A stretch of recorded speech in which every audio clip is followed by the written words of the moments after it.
우리가 이제 이런 공부가 없이 그냥 한국 사람이잖아요.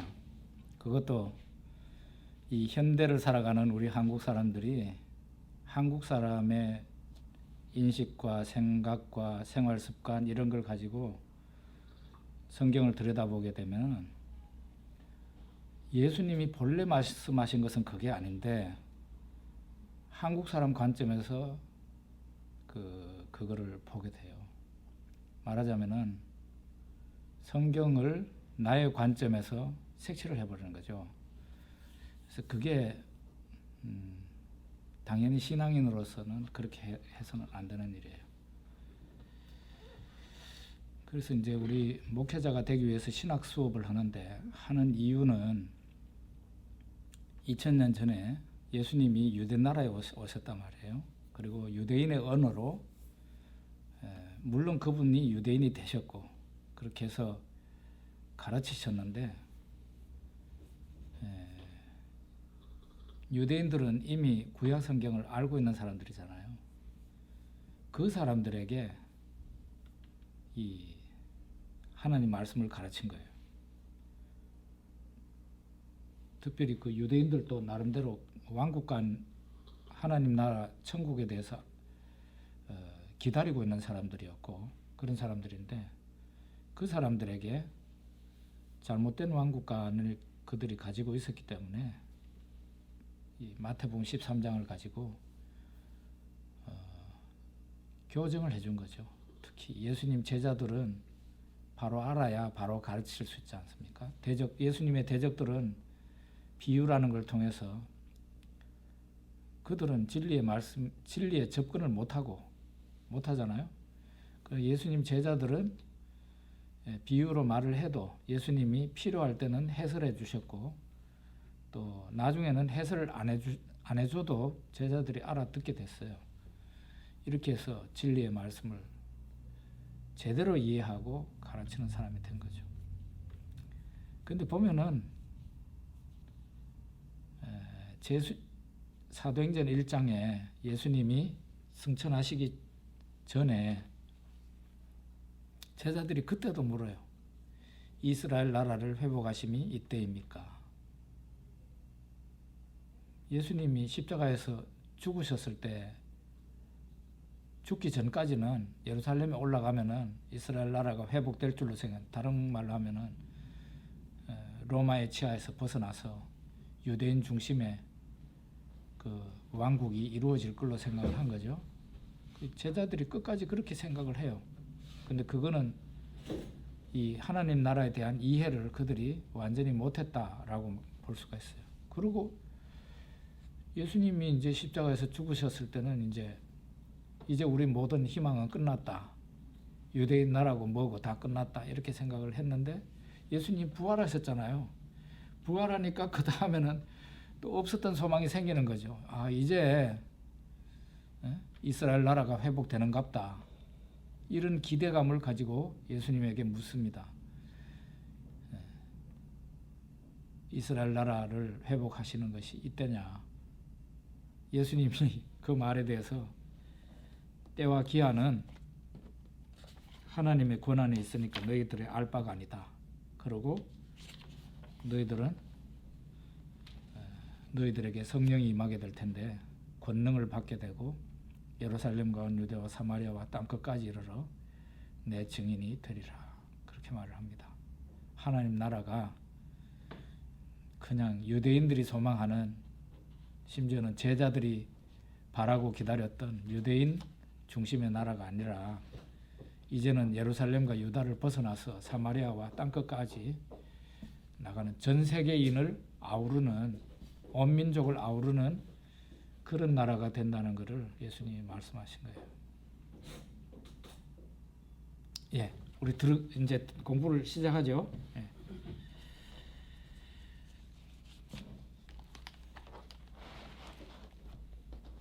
제자들이 오늘 우리가 읽는 마태복음에서는 그런 말씀이 없는 것 같은데 제자들이 씨 뿌리는 비유의 뜻을 물으니까 예수님이 그랬어요. 너희들이 이 비유를 모르는데 다른 비유를 어찌 알 수 있겠냐 그러면서 가르쳐 주시는데요. 그러니까 이 씨 뿌리는 비유가 천국의 비밀을, 천국의 그 신비를 깨닫게 주는 열쇠가 된다는 거예요. 씨 뿌리는 비유를 깨닫지 못하면 다른 비유도 깨닫지 못하고 예수님의 말이, 특히 천국에 관한 말이 무슨 말인지, 이게 열쇠가 키가 되는 말씀을 이해를 못하는데 다른 걸 어떻게 이해할 수 있겠어요? 그래서 씨 뿌리는 비유가 굉장히 중요해요. 씨 뿌리는 비유의 핵심은 그거예요. 하나님 나라가 왔으나 하나님 나라는 씨를 뿌리는 이런 방식으로, 말씀을 전하는 방식으로 이 세상에서 활동하고 있다는 거예요. 지금 현재.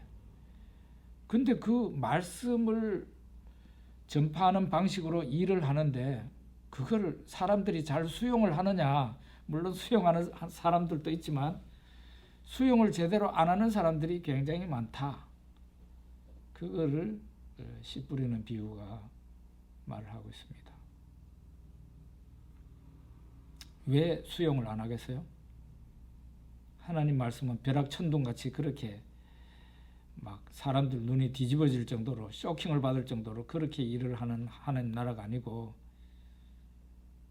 말을 통해서 전달되고 말을 통해서 일하는 나라니까 누가 그걸 가지고 하나님 나라라고 생각을 하겠어요.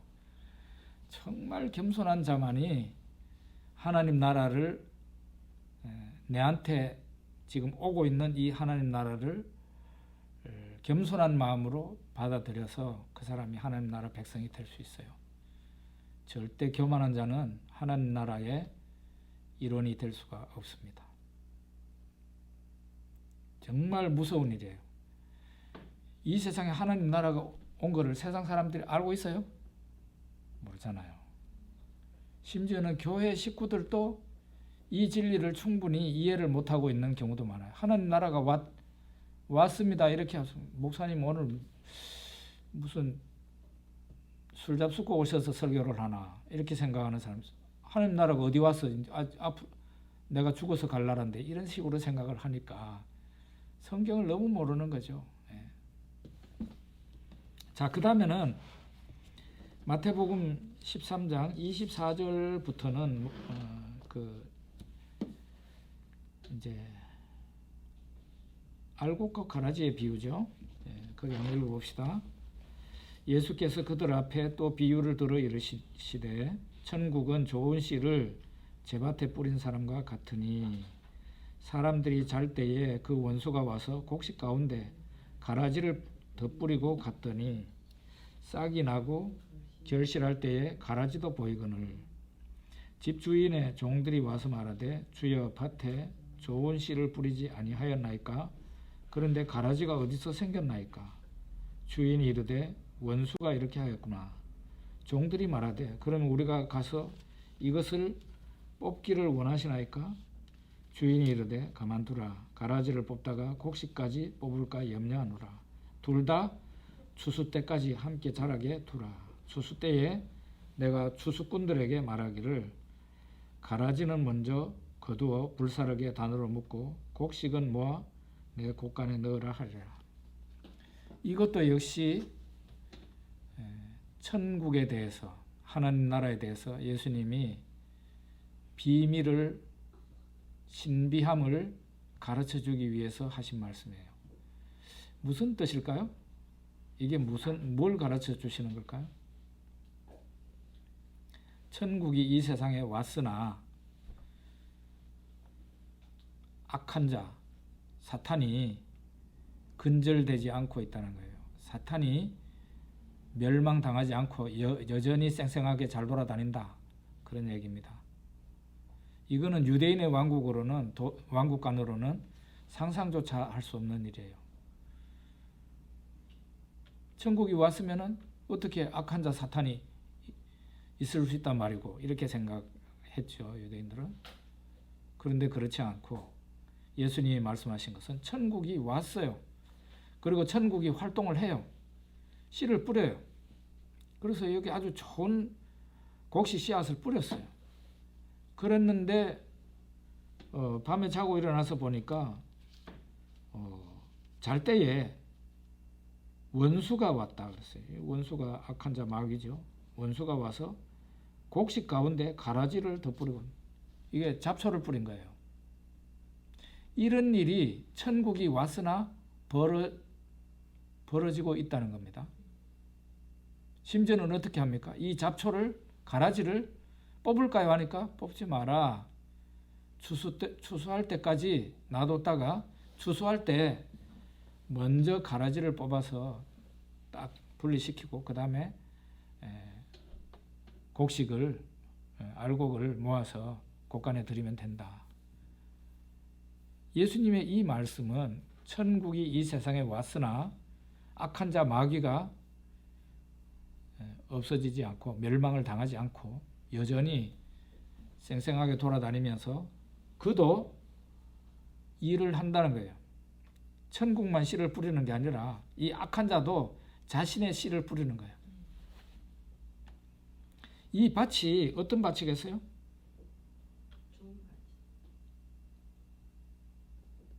이 밭은요, 교회라고 이렇게 해석하는 분들도 계시는데, 목사님들 가운데요. 그렇게 해석하는 것은 너무 과한 해석이 아닌가 생각해요. 교회에, 물론 이 세상에 있는 교회에 가라지가 있을 수 있습니다.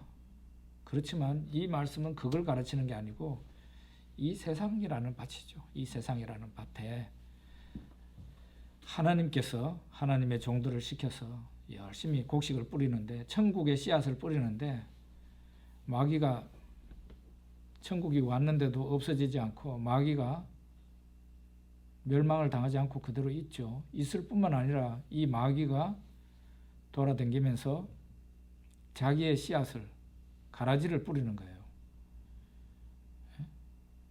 그래서 천국의 씨앗과 가라지의 씨앗이 막 혼재하는 거예요.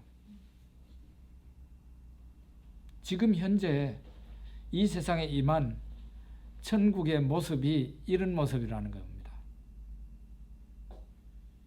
그러니까 사람들이 천국이 오기는 온 거야 라고 생각을 할 수 있죠. 왜냐하면 여전히 김정은이가 저렇게 저 인간들이 아직도 안 죽고 잘 살고 있는 거 보면은, 심지어는 하나님이 계시나 하는 사람도 있는데 천국이 온 거야? 왔습니다. 근데 지금 현재는 어떤 시대라고요? 천국과 세상 나라가 같이 진행되고 있는 시기입니다. 이게 바로 천국의 비밀이다. 지금 현재 예수님이 말씀하시는 비밀이에요.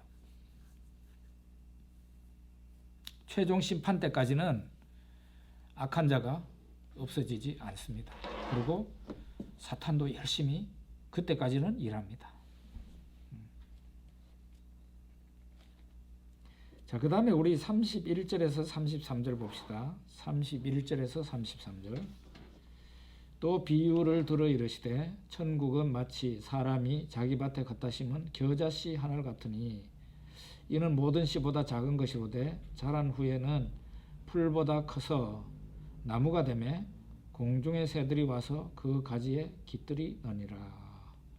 또 비유로 말씀하시되 천국은 마치 여자가 가루 서말 속에 갖다 넣어 전부 부풀게 한 누룩과 같으니라. 이것도 역시 천국을, 이 세상에 임한 천국입니다. 이 천국을 예수님이 설명하기 위해서 이런 비유를 말씀하신 거예요. 천국은 겨자씨와 같다. 겨자씨 한 알과 같다는. 이 겨자씨 한 알은 뭐겠어요? 겨자씨는 굉장히 작은 겨자씨인데요. 예전에 성지순례를 가신 어떤 목사님이 저한테 성지순례 갔다 왔다면서 그 선물이다 하면서 겨자씨 한 개를 딱 그 투명 테이프로 딱 붙여가지고 이렇게 명함 같은 데다가 붙여가지고 주더라고요. 제가 보니까 아주 가는 펜으로 이렇게 콕 찍어넣는 정도예요. 저는 그게 겨자씨인 줄 알았어요. 그런데 실제 겨자씨를 제가 만져봤습니다. 어디에서요? 한동대에 가면은 아릴락이라는 선교기관이 있습니다. 거기에 가면 겨자씨 그 다음에 별별 게 다 있어요. 유대인들이 만들어 놓은 그 성경을 넣는 이제 항아리 두루마리 그런 거 다 있어요. 겨자씨 만져봤습니다. 실제로는 그렇지 않더라고요. 작기는 작지만 겨자씨가 이 펜으로 콕 찍은 것보다는 훨씬 더 크더라고요. 좁쌀보다는 좀 작더라고요. 제가 보기에는 좁쌀 정도 되는 것 같던데, 예. 제가 깨물어 먹어봤어요. 또 먹어보니까 약간 매운맛이 나고 그런 것 같던데, 하여간 겨자씨 한 알과 같다, 겨자씨와 같다 그러지 않고 한 알과 같다고 한 것은 분명히 예수님 자신을 가르치는 거라고 봐요. 천국의 시작은 겨자씨 한 알로부터 시작하는 거죠. 그러니까 아주 미미하게 보이고 사람들이 볼 때 어때요? 아주 별것 시시하게 보이고 미미하게 보이고 하찮게 보이는 그런 존재죠. 예수님이 그랬어요. 예수님이 사람들이 볼 때 그렇게 봤어요. 그런데 그 예수님으로부터 시작이 된 천국이, 하나님 나라가 이게 사람들의 생각하고는 달리 굉장히 이 겨자씨가 큰 나무처럼 되어서 나중에는 거기에 새가 집도 짓고 그럴 정도가 된다.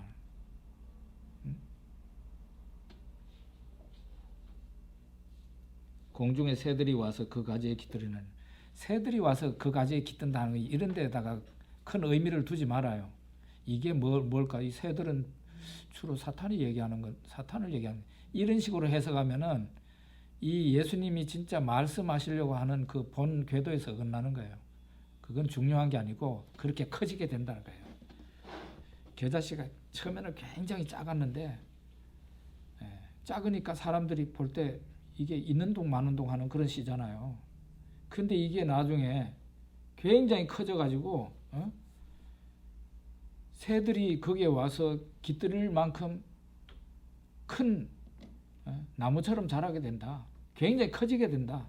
이것이 바로 천국은, 이 세상에 임한 천국은 점점 이제 커지고 확장성을 가진다는 그런 뜻이에요. 바로 그런 뜻입니다. 천국은 점점 커지게 된다. 처음에 볼 때는 아주 예수님과 제자 굉장히 소그룹이죠. 그렇지만 이게 점점 커져가지고 지금은 어떻습니까? 전 세계까지 다 퍼졌죠. 확장성입니다. 커진다는 거예요.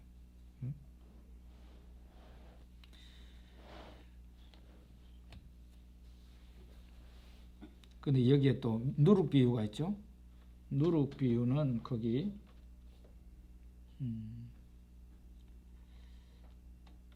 33절에 또 비유로 말씀하시되 천국은 마치 여자가 가루 서말 속에 갖다 넣어 전부 부풀게 한 누룩과 같으니라. 이 누룩을 어떻게 하나요? 가루가 이렇게 서말이 이렇게 자루가 있으면 자루 안에 가루가 들어앉아 있습니다. 그러면은 이 누룩 한 덩이를 이 자루 안에 집어넣어요. 집어넣으면 어떻게 됩니까? 그 전체가 다 누룩화 되는 겁니다. 전부 누룩이 되는 거예요. 이 원리라는 거예요. 이 원리. 이거는 뭘 가르칠까요? 저는 변화성을 가르친다고 생각해요. 이것도 확장성인 것 같기는 한데 확장성을 천국이 커지고 확장성을 가진다는 것을 가르침과 동시에 이거는 변화, 사람을 변화시킨다. 어떤 사람 속에 천국이 들어왔을 때 그 사람이 마치 누룩을 한 줌을 갖다가 자루 속에 집어넣은 것하고 같아가지고 이 누룩이 들어오면 반드시 그 전체를 변화시키잖아요.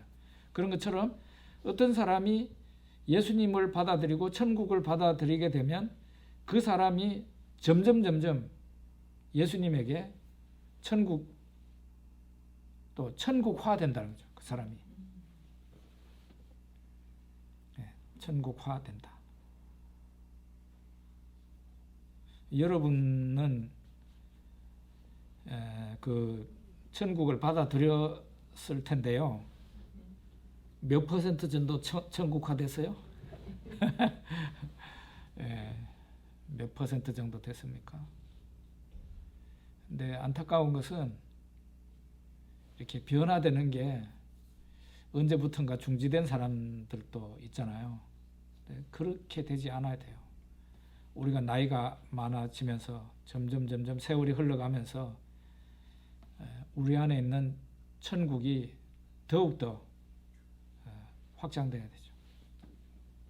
그래서 나중에는 제일 이상적인 것은 내 100%가 다 천국화되는 게 좋을 텐데 그런 목표를 갖고 살아가야 됩니다. 우리는 외부적으로 이 세상을 변화시키기 위해서 천국으로 변화시키기 위해서 노력해야 되지만 또 우리 안에서 내 안에 아직도 세상 나라의 부분이 있단 말이에요.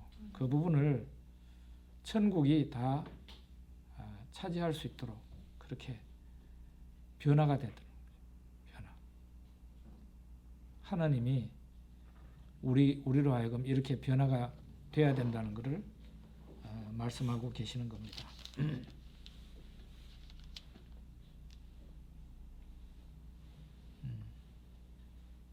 그 다음에 거기 44절 보십시오. 44절에 천국은 마치 밭에 감추인 보화와 같으니 사람이 이를 발견한 후 숨겨두고 기뻐하며 돌아가서 자기의 소유를 다 팔아 그 밭을 사느니라.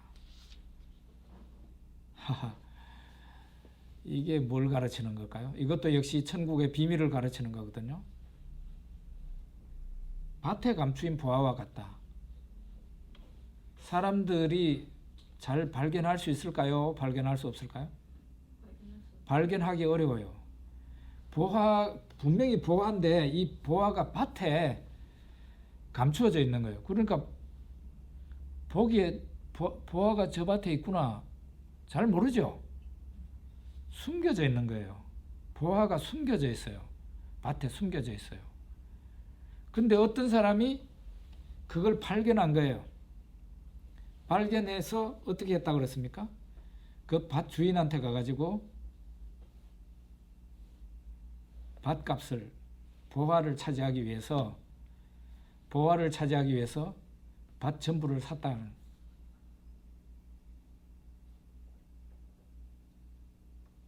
밭을 그냥 아예 통째로 사버리는 거죠. 그 보화를 차지하기 위해서.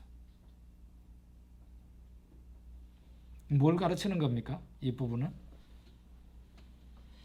무엇을 가르치는 거예요? 일단은 하나님 나라는 숨겨져 있다는 거예요. 이 세상에서 사람들이 눈 떠서 뭐 하나님 나라네 볼 수 있는 그런 모습으로, 가시적인 모습으로 이 세상에 천국이 와 있는 게 아니라는 거예요. 숨겨져 있다는 거예요. 이런 부분은 하나님에 대해서도 그렇게 말을 해요. 하나님도 분명히 계시는데 있는 듯 없는 듯 하면서 계셔요. 숨겨져 있어요. 사람들에게. 가시적으로 우리의 눈으로 하나님을 발견하려고 그러면 발견을 할 수가 없어요. 천국도 마찬가지예요. 그러니까 밭에 감추인 보화와 같아요. 보화는 보화인데 숨겨져 있는 거예요. 그런데 어떤 사람이 우연히 이 보화가 저 밭에 감추어져 숨겨져 있는 것을 알게 된 거예요. 그러니까 너무 좋을 거 아닙니까? 이 부활을 내가 발견했으니까 어떻게 한다고요? 그냥 가만히 내버려 두는 게 아니고, 저거는 뭐 밭주인 거지 이렇게 하면서 놔두는 게 아니고, 내가 저 부활을 내가 차지해야지, 내가 꼭 가져야 되겠다, 그래가지고 밭을 사버린다는 거예요. 이것은 천국이 굉장히 은밀하게 숨겨져 있지만 이거를 발견하는 사람들이 있다는 거예요. 천국의 은밀함을 알고 천국이 이거를 이제 발견해가지고, 발견하면은 어떻게 하느냐, 자기 것을 큰 대가를 지불하더라도 반드시 그 부활을, 그 천국을 자기의 것으로 만들게 된다는 거예요. 그만큼 귀하고도 귀한 것이 천국 백성 되는 거라, 그런 뜻입니다. 또 같은 비슷한 내용이 나오는데요. 45절에 보면, 또 천국은 마치 좋은 진주를 구하는 장사와 같으니 극히 값진 진주 하나를 발견하며 가서 자기의 소유를 다 팔아 그 진주를 사느니라.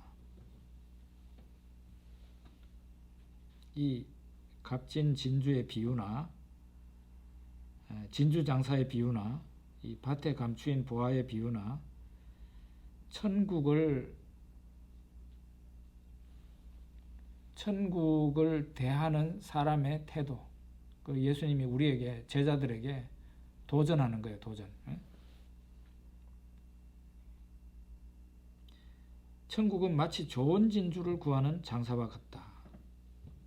이 진주 장사인데, 진주 장사가 시시한 진주를 많이 사는 게 이 사람의 그게 아니고, 좋은 진주 사고 싶어 하고 그 진주를 구하러 돌아다니는 사람이에요. 그런데 이 사람이 아주 값진, 아주 좋은 진주를 하나 발견했다 그랬어요. 하나 발견했다. 그래서 자기가 가서 자기의 소유를 다 팔아서, 자기 재산을 다 팔아가지고 그 진주를 샀다 그랬습니다. 뭔 얘기입니까? 천국은 아주 값이 많이 나가는 진주와 같아서, 이 장사처럼, 이 사람처럼, 진주 장사처럼 자기의 모든 것을 다 걸어서 가져야만 되는 그런 것이 천국이라는 거예요. 너무너무 고귀해서 소유를 다 팔아서라도 그것을 가져야 된다는 거죠. 말하자면 천국을 아는 사람은 거기에 대해서 올인을 하는 사람이 된다는 거예요.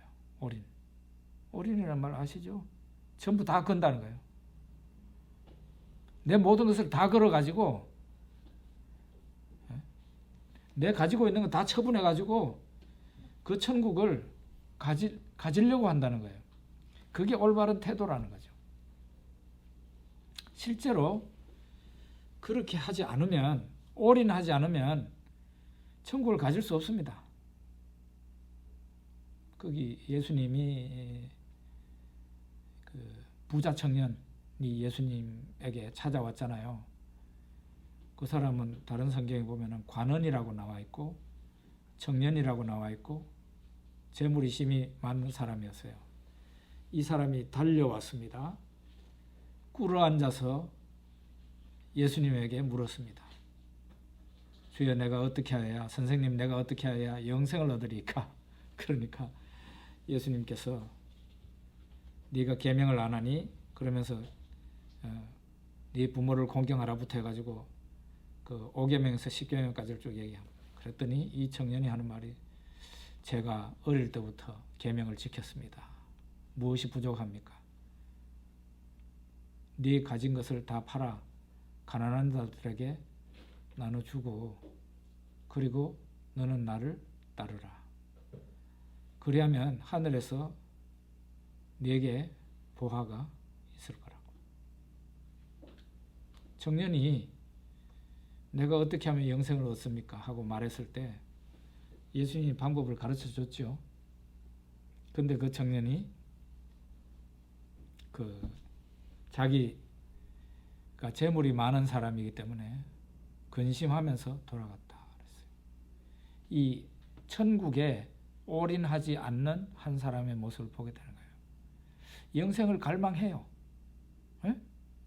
영생 얻고 싶어요. 천국에 들어가고 싶어요. 천국 백성이 되고 싶어요. 그런데 재물에 대한 애착도 상당한 거예요. 말하자면은 이쪽에 천국이 있고 이쪽에 재물이 있는데 두 개를 계속 이루고 있는 거예요. 그런 사람은 예수님이 뭐라 그랬습니까?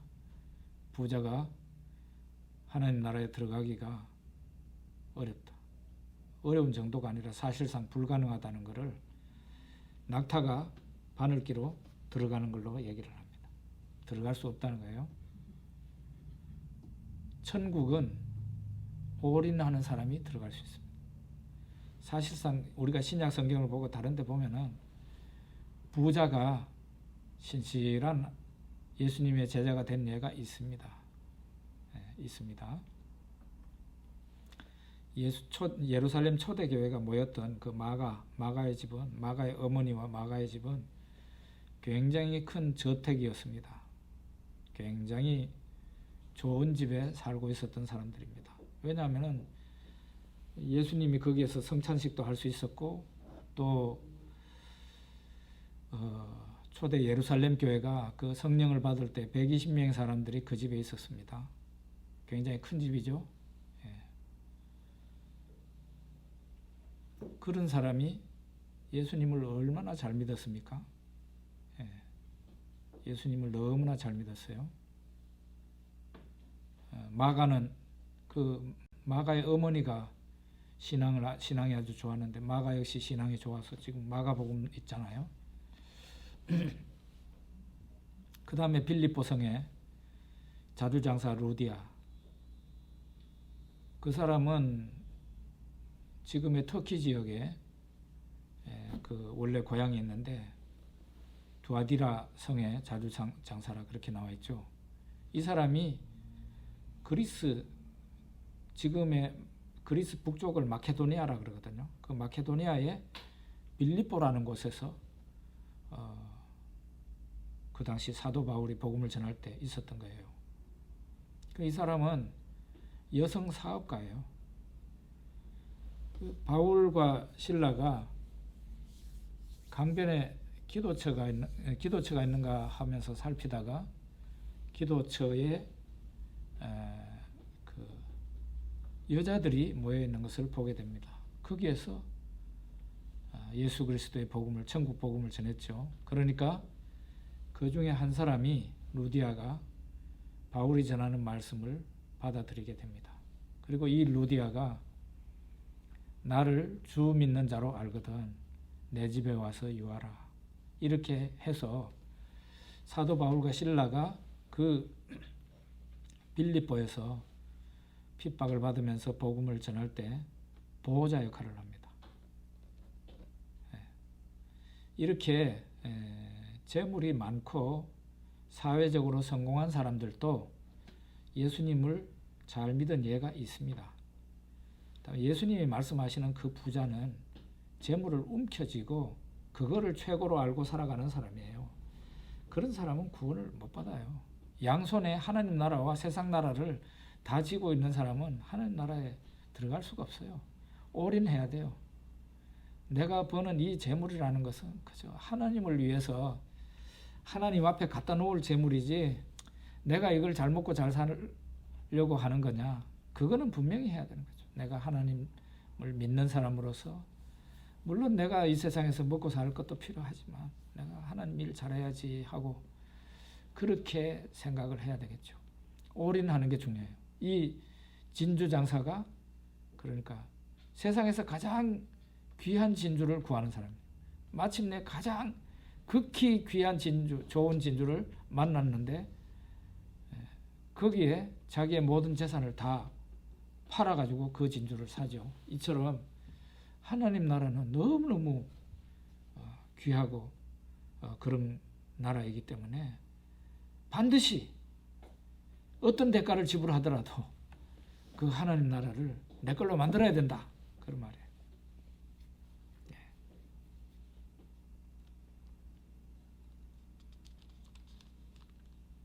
밭의 감추인 보화도 그런 거고요. 예, 그렇습니다. 요 두 그러니까 밭의 감추인 보화의 비유하고 진주당사의 비유, 요 비유는 예수님의 지금 말씀을 듣고 있는 제자들에게 충분히 도전 줄 수 있는 하나님 나라를 소유한다는 게 얼마나 귀한 것이고 그러기 위해서는 내 모든 것을 걸어서 하나님 나라를 받아들여야 되는 거구나. 내 걸로 만들어야 되는 거구나. 그거를 깨닫게 해주는 말이죠. 그 다음에 거기 47절 한번 봅시다. 또 천국은 마치 바다에 치고 각종 물고기를 모으는 그물과 같으니 그 물에 가득함에 물가로 끌어내고 앉아서 좋은 것은 그 물에 그릇에 담고 못된 것은 내버리느니라. 세상 끝에도 이러하리라. 천사들이 와서 의인 중에서 악인을 갈라내어 풀무에 던져 넣으리니 거기서 울며 이를 갈리라. 이거 역시 천국에 대한 비유예요. 지금 천국을 얘기하면서 이 부분은 뭘 얘기하는 겁니까?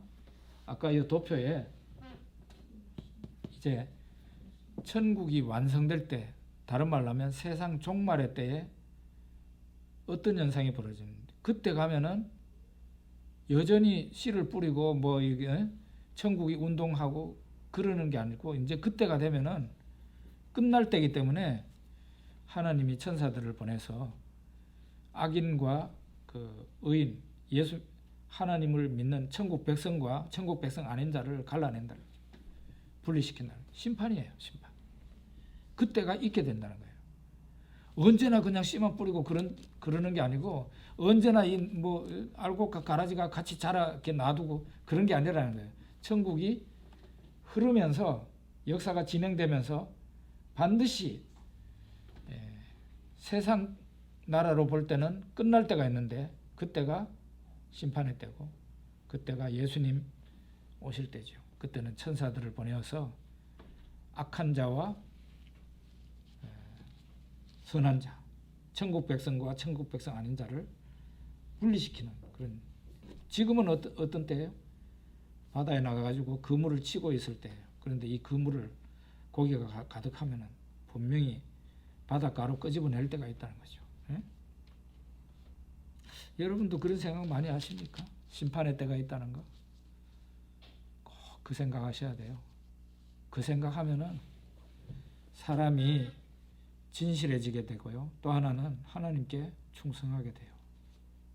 하나님께 충성하게 돼요.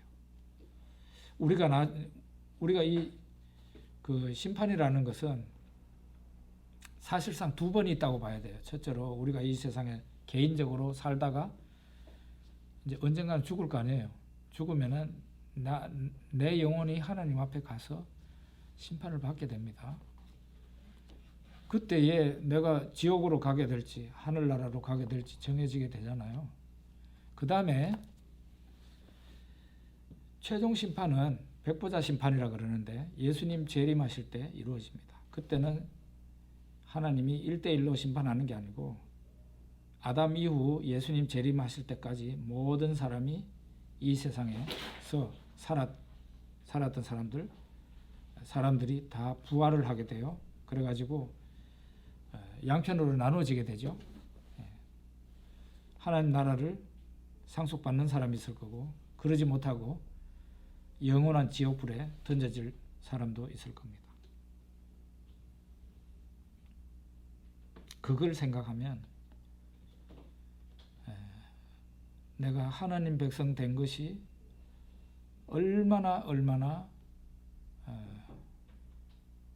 참 잘한 일인지, 내가 예수님을 영접하고 믿게 된 것이 얼마나 귀한 일이었는지 깜짝 놀랍니다. 우리가 지금 하나님 자녀지만 자녀로서 분명히 영광이 우리에게 있어요. 그런데 우리의 영광도 숨겨져 있습니다.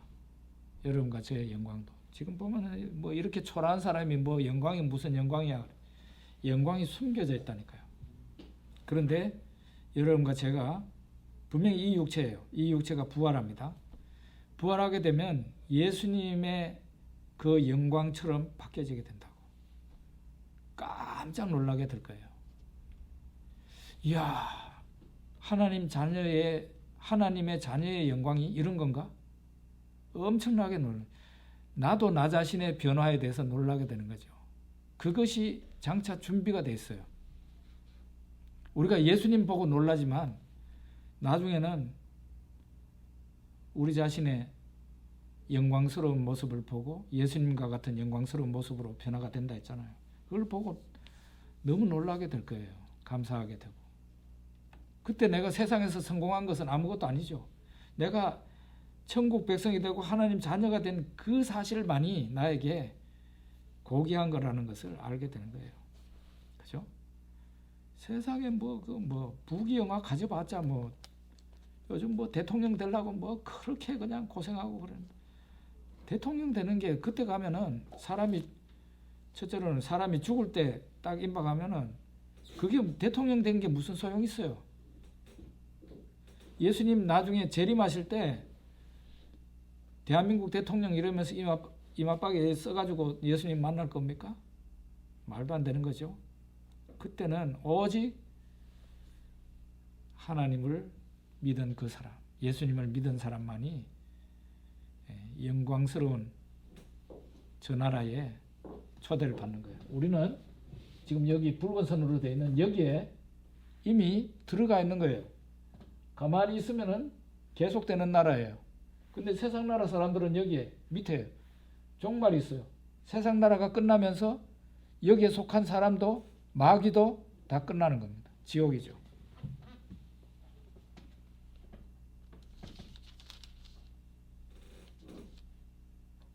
네. 오늘은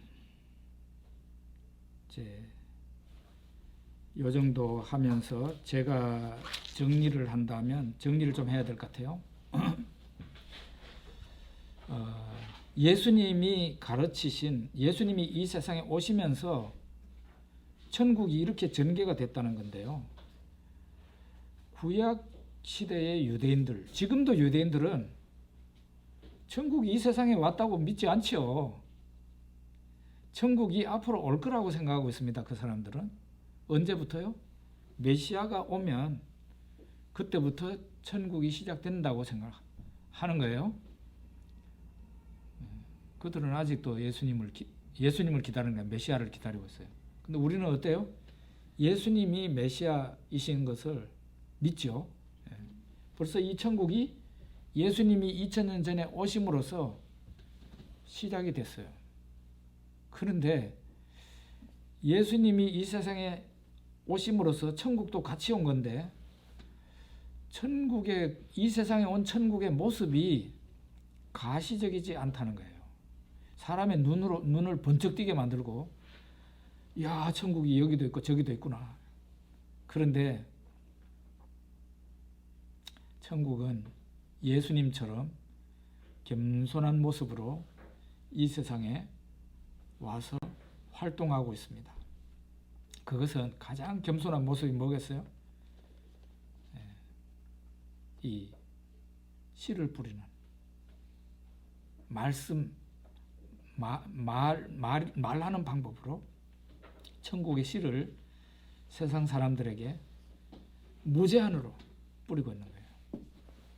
그 씨를 뿌리는 자는 여러분과 저입니다. 하나님의 보내심을 받아서 여러분과 제가 듣든지 아니 듣든지 천국의 씨를 뿌립니다.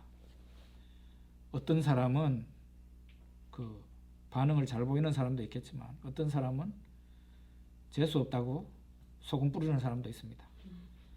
제가 전도했더니 이른 아침에 포항 중앙상가에 가가지고 한 집에 들어가서 예수님을 전했더니 나가라고 소리 지르고는 저한테 제 뒤에 소금을 뿌리더라고요.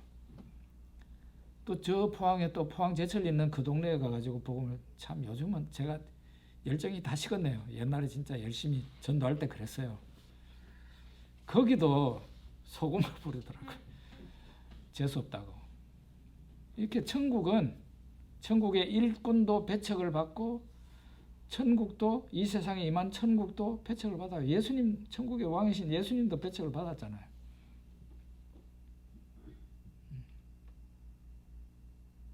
우리가 복음을 전하는 현장에 이적과 기사가 많이 나타났으면 좋겠지만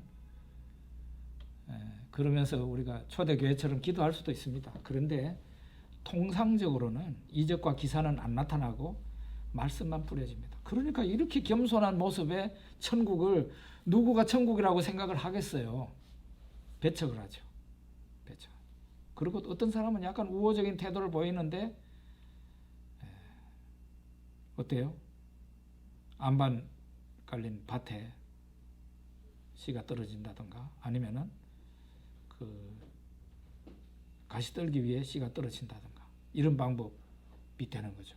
그래가지고 하나님 말씀을 액면 그대로 잘 받아들여서 이렇게 잘 자라내지를 못하고 자기식으로 하나님 말씀을 이렇게 받아들인다든가 뭐 이렇게 해가지고 하나님 나라 백성다운 열매를 맺지 못하는 그런 것이 이 세상에 비일비재하게 일어난다. 천국이 왔음에도 불구하고 천국을 이렇게 받아들이는 사람도 있다.